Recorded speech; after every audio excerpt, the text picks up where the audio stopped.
Assalamualaikum warahmatullahi wabarakatuh. Perkenalkan, nama saya Miss Nowati Dan saya Kalista Umia. Di sini kami akan menjelaskan tentang penawaran atau supply. Di sini saya akan menjelaskan tentang pengertian supply dan faktor-faktor yang mempengaruhi supply. Supply adalah jumlah barang atau jasa yang tersedia dan ingin dijual oleh produsen pada berbagai tingkat harga dan dalam jangka waktu tertentu. Supply menunjukkan seberapa banyak produsen ingin menjual barangnya. Jika harga naik, biasanya produsen akan menambah barang yang akan ditawarkan karena ingin mendapatkan keuntungan lebih. Dan sebaliknya, jika harga turun, maka produsen akan mengurangi jumlah barang yang ditawarkan.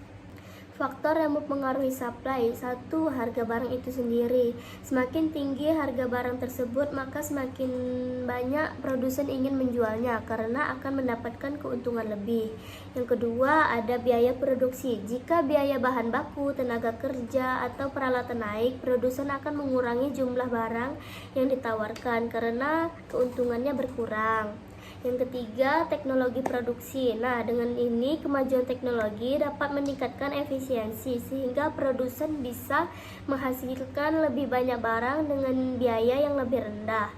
Yang keempat, harga barang lain. Jika harga barang lain yang sejenis lebih menguntungkan, produsen mungkin beralih produksi barang tersebut sehingga suplai barang awal menurun.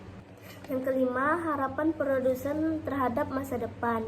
Jika produsen memperkirakan harga akan naik di masa depan, mereka mungkin menahan barangnya untuk dijual nanti, sehingga supply saat ini menurun.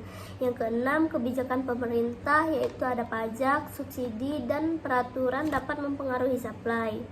Yang ketujuh, ada jumlah produsen. Semakin banyak produsen yang memproduksi suatu barang, maka supply barang tersebut di pasar akan meningkat.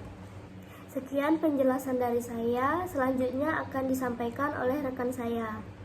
Di sini saya akan menjelaskan tentang kurva-kurva. Yang pertama, kurva penawaran. Kurva penawaran. Kurva penawaran ini topiknya menjelaskan hubungan harga dengan jumlah barang ke dalam bentuk kurva. Yang namanya kurva selalu ada garis vertikal dan horizontal.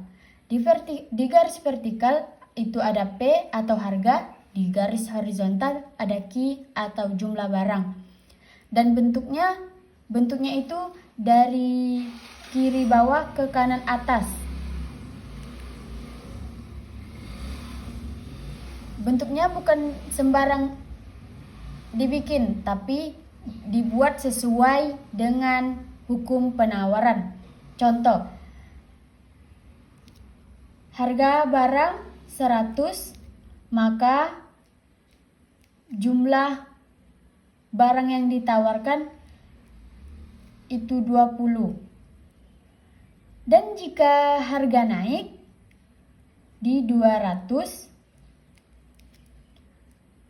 maka jumlah barang yang ditawarkan juga akan menaik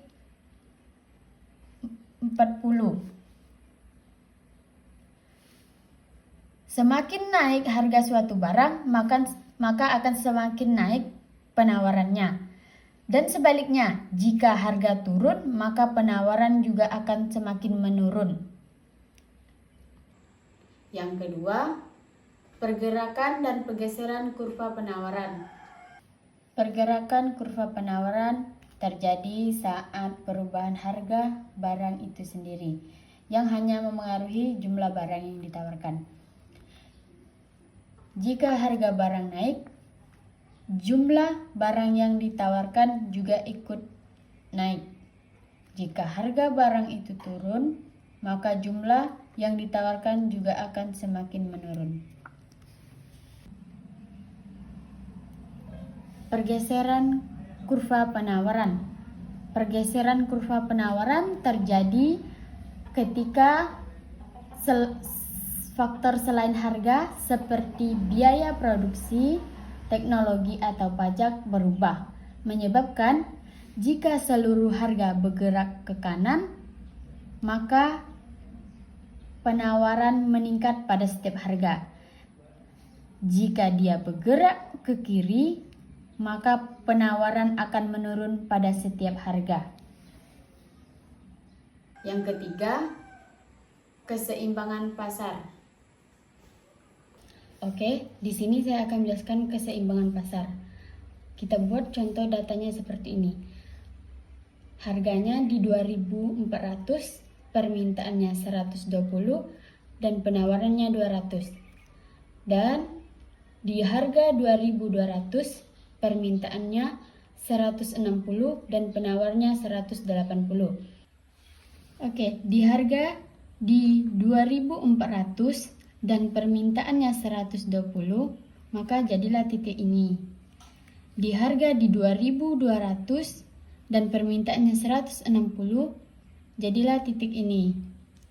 Maka kita tarik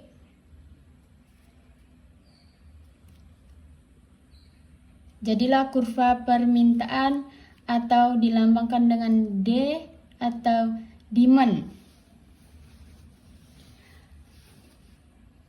Untuk penawarannya di harga 2.400 dan penawarannya 200, di harga 2.200 dan penawarnya 180. Maka kita tarik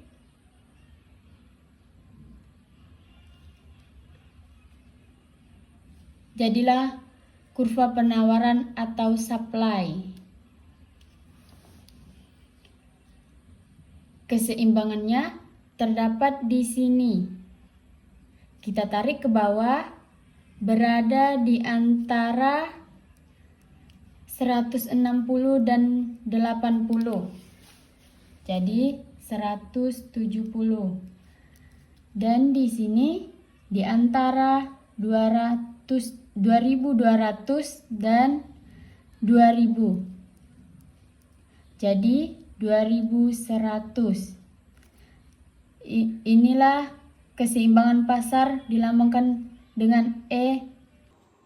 Sekian penjelasan dari kami, lebih dan kurang kami mohon maaf. Kami akhiri. Assalamualaikum warahmatullahi wabarakatuh.